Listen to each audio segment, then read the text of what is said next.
Sa pagpapatuloy ng ating balitaan, ang masaya sanang inuman ng dalawang construction worker na uwi sa malagim na saksakan.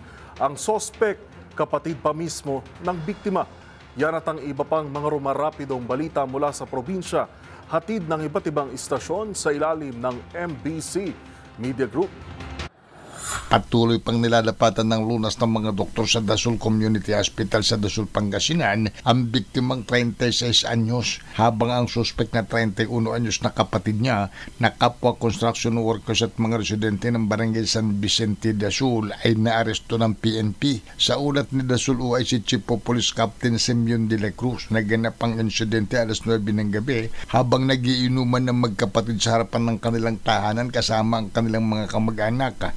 Nagkaroon umanunumanit ang pagtatalo dala ng kanilang kalasingan nang bigla na lamang naglabas ng patalimang suspek at tinupakan ng saksak ang kanyang kapatid na tinamaan sa tiyan. Agad namang nadala ng kanilang mga kamag-anak sa paggamutan ng biktima. Naaresto ng mga nag-responding pulis ang suspek na ngayon nasa kustudiya ng Dasol Police Station para sa kaukulang disposisyon.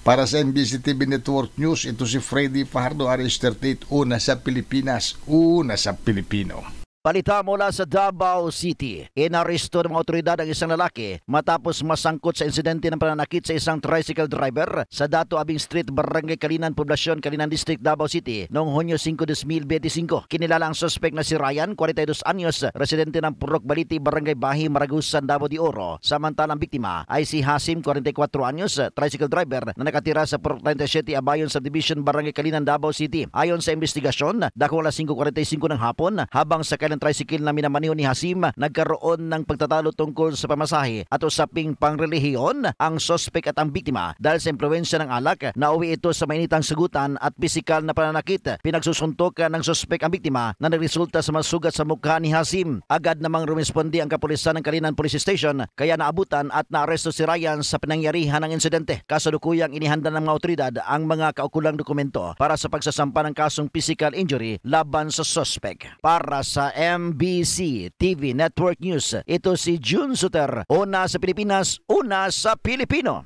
Nakuha ng mga miyembro ng City Drug Enforcement Unit o CDEO ng Bacolod City Police Office ang mahigit 238,000 pesos na suspected shabu sa isinagawang drug buy-bust operation sa Fiesta Home Subdivision, Barangay Sumag, lungsod ng Bacolod. Ayon kay Police Lieutenant Colonel Antonio Benitez, Sepe ng CDEO, ang mga naaresto kinilala na sina John Mark Lacarta, 30 anyos, residente ng Purok Pagidait, Barangay Taluk, lungsod ng Bago, Rexon Ogdiman, 34, at Mark Aguirre, 42, mga residente ng Barangay Sumag, lungsod ng Bacolod.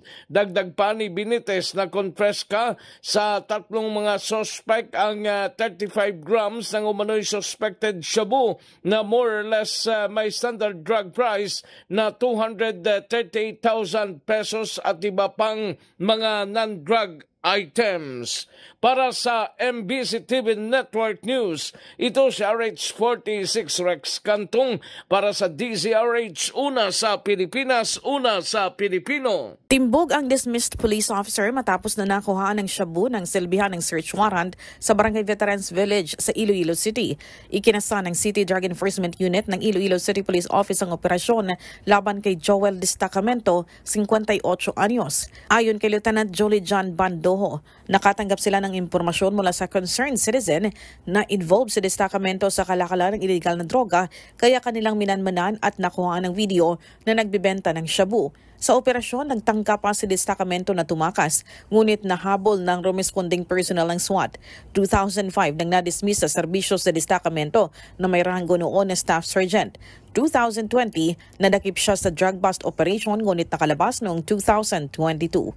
Para sa MBC TV Network News, ito si RH39, Aini Grace Bravo, una sa Pilipinas, una sa Pilipino.